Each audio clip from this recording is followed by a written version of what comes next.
მილოს დასახლებაში დღეიდან ახალი სავაჭრო ობიექტი მუშაობს. სუპერმარკეტის ზღაპარი მრავალფუნქციურია და 700 კვადრატულ მეტრზეა განთავსებული მარკეტში. 40 ადამიანია დასაქმებული და მათი უმრავლესობა ადგილობრივი მცხოვრებია. ეს ახალი ობიექტი თბილისის მერმა გიგი უგულავამ გახსნა.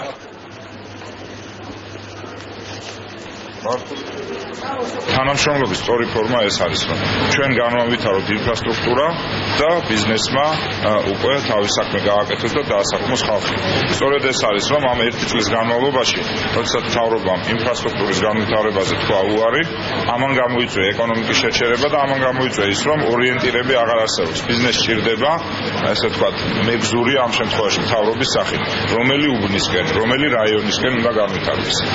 და ეს არის სწორედ სწორი ფორმა თანამშრომლობის და ამ თანამშრომლობის ფორმას ალტერნატივა არ აქვს. ამიტომ მთავრობამ უნდა განავითაროს ინფრასტრუქტურა. ჩვენი მაღაზია თავაზობს მომხმარებელს ფართო ასორტიმენტს, ხელმისაწვდომ ფასებს და მაღალ ხარისხს.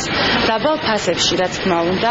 ჩვენ ასევე ვაპირებთ საკონდიტრო ნაწარმის გახსნა, სადაც დავასაქმებთ აგრეთვე ადგილობრივ მოსახლეობას.